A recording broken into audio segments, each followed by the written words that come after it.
किसी भी व्यक्ति, वस्तु, स्थान, जगह इत्यादि के नाम को क्या बोलते हैं? नाउन्स बोलते हैं। क्या बोलते हैं? नाउन्स। कोई भी व्यक्ति का नाम हो, कोई भी जगह, स्थान, जानवर इत्यादि के नाम को क्या बोलते हैं? नाउन्स बोलते हैं। और हर नाउन्स कोई ना कोई जेंडर में होता है। सारे नाउन्स का कोई ना कोई जेंडर यानी लिंग होता है। सारे नाउन्स का कोई ना कोई जेंडर होता है। कोई स्त्रीलिंग होगा, कोई पुल्लिंग, कोई मस्कुलिन, कोई फेमिनिन। ऐसे हर नाउन का कोई ना कोई जेंडर होता है। तो सबसे पहले आप लोग को बताया जाएगा जेंडर कितने होते हैं। तो जेंडर मुख्य रूप से 4 होते हैं। जेंडर क्या कितने होते हैं? 4। फर्स्ट होता है masculine gender, second feminine, third common gender और फोर्थ न्यूट्रल जेंडर। जेंडर 4 होते हैं। First masculine, second feminine. Masculine यानी पुल्लिंग, फेमिनिन स्त्रीलिंग और कॉमन उभयलिंग और न्यूट्रल जेंडर यानी नपुंसकलिंग। तो जेंडर मुख्य रूप से 4 होते हैं इंग्लिश ग्रामर में। तो चारों का अभी हम लिखने जा रहे हैं। फर्स्ट मस्कुलिन,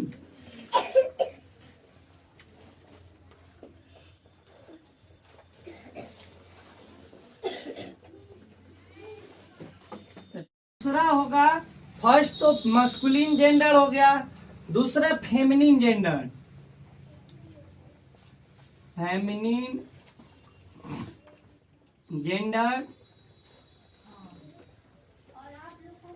और तीसरा नंबर में आता है कॉमन जेंडर। कॉमन जेंडर और फोर्थ यानी last neutral gender.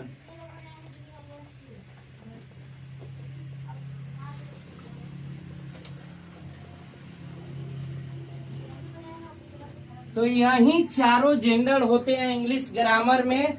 First masculine gender यानी पुल्लिंग। मस्कुलिन जेंडर को क्या बोलते हैं? पुल्लिंग। और सेकेंड नंबर क्या बोले हैं? फेमिनिन जेंडर यानी स्त्रीलिंग। क्या? और थर्ड नंबर कॉमन जेंडर यानी उभयलिंग। क्या होता है? उभयलिंग। और लास्ट नंबर न्यूट्रल जेंडर यानी नपुंसकलिंग।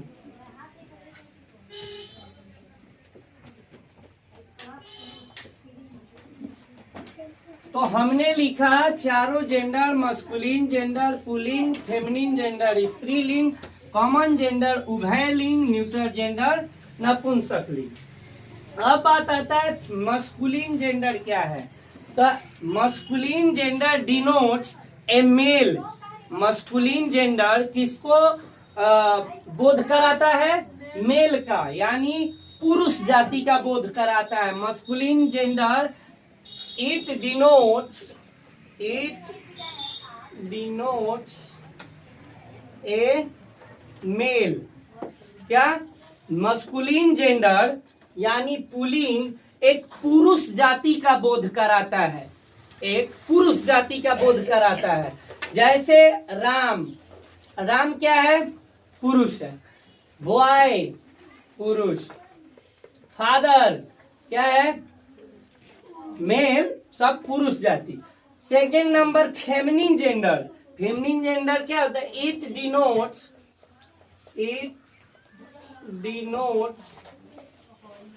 A female.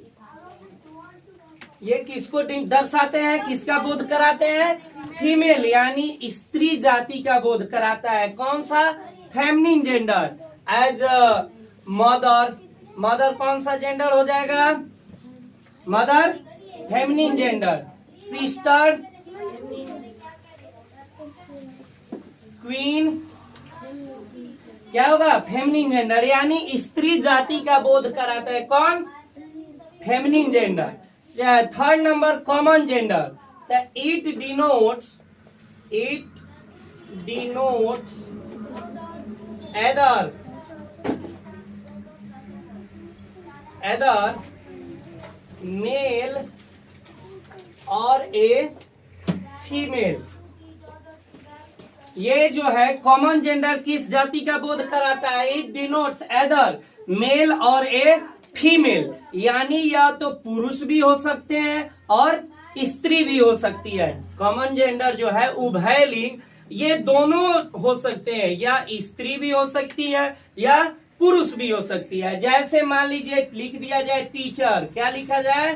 टीचर्स स्त्री भी होती है और पुरुष भी होते हैं। टीचर स्त्री भी होती है और पुरुष भी होते हैं। कह दिया जाए डॉक्टर, तो डॉक्टर्स कौन सा जेंडर? Common gender. क्यों? क्योंकि डॉक्टर एक स्त्री भी होती है और डॉक्टर पुरुष भी होते हैं, है ना? तो इसलिए ये common gender it denotes either male और a female. Next and last neuter gender, the it denote, note करेंगे आप लोग, इट डिनोट्स नेदर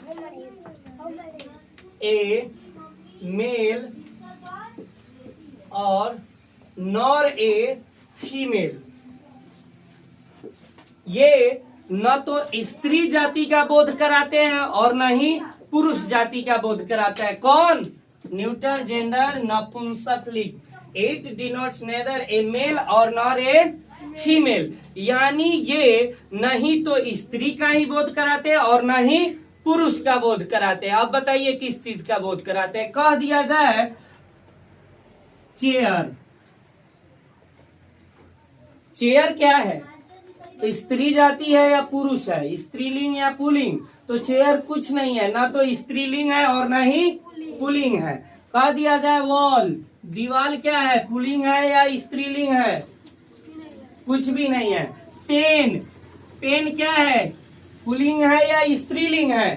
कुछ भी नहीं है। यानी एक तरह से कह दिया जाए तो नॉन लिविंग थिंग्स, यानी निर्जीव वस्तु जितने भी हैं सारे क्या है? क्या है? न्यूटर जेंडर यानी नपुंसक लिंग। ये नहीं तो पुरुष जाति का बोध कराते हैं और नहीं स्त्री जाति का बोध कराते हैं। ओके।